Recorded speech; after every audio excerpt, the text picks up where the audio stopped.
വിശാലമായ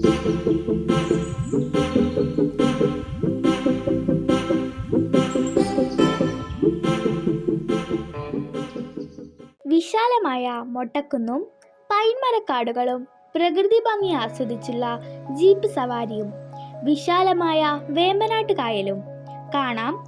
വാഗമൺ കുമരകം കാഴ്ചകൾ. കണ്ണൂരിൽ നിന്ന് രാത്രി പുറപ്പെട്ട് അതിരാവിലെ വാഗമണ്ണിലെത്തി.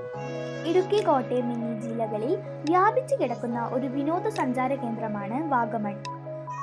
സമുദ്രനിരപ്പിൽ നിന്ന് 3500 അടി ഉയരത്തിൽ സ്ഥിതി ചെയ്യുന്ന വാഗമണ്ണിൽ മഞ്ഞോട് കൂടിയ തണുത്ത കാലാവസ്ഥയാണ്. ആദ്യം നമ്മൾ പോയത് മൊട്ടക്കുന്നിലേക്കാണ്. കുറച്ച് മുന്നോട്ട് നടന്നാണ് മൊട്ടക്കുന്നിലേക്ക് എത്തുന്നത്. ഇവിടെ പച്ചപ്പുൽ തകിട് നിറഞ്ഞ കുന്നുകൾ കാണാം. കുന്നിൻ ചരിവിൽ കാടുകളാണ്. സഞ്ചാരികൾക്ക് വേണ്ടി zip line, sky cycling, boating തുടങ്ങിയവയൊക്കെ നമുക്ക് ആസ്വദിക്കാം. അവിടെ നിന്ന് നേരെ പോയാൽ പൈൻമരക്കാട്ടിൽ എത്തും. ഉയർന്നു നിൽക്കുന്ന മരങ്ങൾക്കിടയിലൂടെ സൂര്യപ്രകാശം കാടിനുള്ളിലേക്ക് അരിച്ചിറങ്ങുന്ന മനോഹര കാഴ്ച ഇവിടെ നിന്നാൽ നമുക്ക് ആസ്വദിക്കാം. ഇന്ന് നമ്മൾ പോയത് ഒരു വ്യൂ പോയിന്റിലേക്കാണ്. ഇവിടെ നിന്നുള്ള വാഗമണ്ണിന്റെ കാഴ്ച അതിമനോഹരമാണ്. അവിടെ നമ്മൾ എത്തി കുറച്ചു നേരം കഴിഞ്ഞപ്പോൾ കോടമഞ്ഞ് വരാൻ തുടങ്ങി. അതൊരു പ്രത്യേക അനുഭൂതിയാണ്. കുറച്ചു നേരം മഞ്ഞൊക്കെ ആസ്വദിച്ച് അവിടുന്ന് ഇറങ്ങി. അടുത്തത് ഓഫ് റോഡ് ജീപ്പ് സവാരിയാണ്. ജീപ്പിലെ യാത്ര അതിമനോഹരമായിരുന്നു. മണ്ണിട്ട റോഡിലൂടെ ഉറുമ്പുള്ള വ്യൂ പോയിന്റിലേക്കാണ് ആദ്യം നമ്മൾ എത്തിയത്. മനോഹരമായ പ്രകൃതി തന്നെയാണ് അവിടുത്തെയും ദൃശ്യം. ഇവിടെ നിന്ന് നോക്കിയാൽ ഇടുക്കി റിസർവോയർ കാണാം. കുന്നുകളും വെള്ളച്ചാട്ടങ്ങളും അരുവികളും ഒക്കെ നല്ല രസകരമാണ്.